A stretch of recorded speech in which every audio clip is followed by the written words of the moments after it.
Assalamualaikum warahmatullahi wabarakatuh.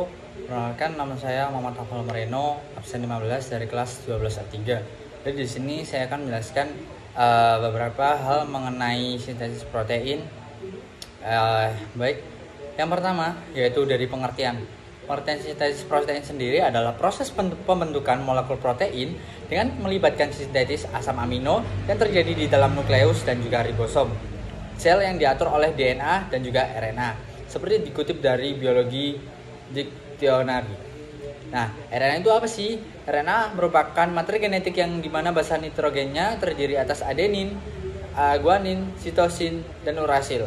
Sedangkan DNA adalah kumpulan materi genetik yang satuan molekulnya bisa disebut nukleotida. Selanjutnya, tahapan. Nah, tahapan yang pertama itu apa aja sih? Tahapan yang pertama itu disebut transkripsi. Terjadi penyalinan sebagian molekul DNA. Penyalinan ini dilakukan karena lokasi DNA ada di nukleus. Sementara pembentukan protein yaitu di ribosom yang terletak di sitoplasma. Karena kan DNA itu tidak mampu bergerak sendiri ke ribosom, yaitu butuh penggeraknya yang dinamakan RNA polimerasa atau mRNA untuk mendatangi DNA. Dalam proses transkripsi itu dibagi menjadi 3 tahap. Ada inisiasi, elongasi, dan juga terminasi. Nah, yang pertama inisiasi itu memecah sebagai molekul DNA yang berisi segmen berupa gen.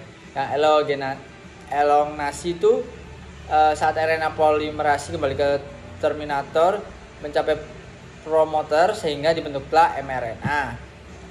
Terus yang ketiga, yang terakhir terminasi itu ketika untaian mRNA telah selesai terbentuk dan lepas dari DNA untuk pergi ke ribosom. Nah, tahap yang kedua itu apa sih? Tahap yang kedua itu disebut translasi.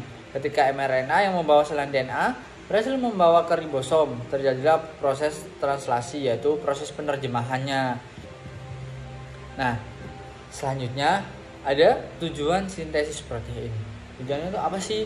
Untuk membentuk dan juga menyusun protein yang akan dimanfaatkan di dalam tubuh sebagai komponen penting dalam susunan tubuh makhluk hidup. Entah hormon dan membran sel dalam tubuh kita yang merupakan hasil susunan protein. Nah, yang selanjutnya yaitu ada uji sintesis protein. Contoh-contohnya itu ada banyak yang bisa saya sebutkan, itu seperti uji Biuret, Santo protein, uji PP2 asetat. Hanya 3 itu saja. Pertama, uji Biuret dilakukan untuk mengidentifikasi adanya peptida dalam suatu zat. Ikatan peptida menjadi karakteristik protein. Yang kedua, satu protein dilakukan untuk mengidentifikasi adanya cincin benzena pada struktur asam amino penyusun protein.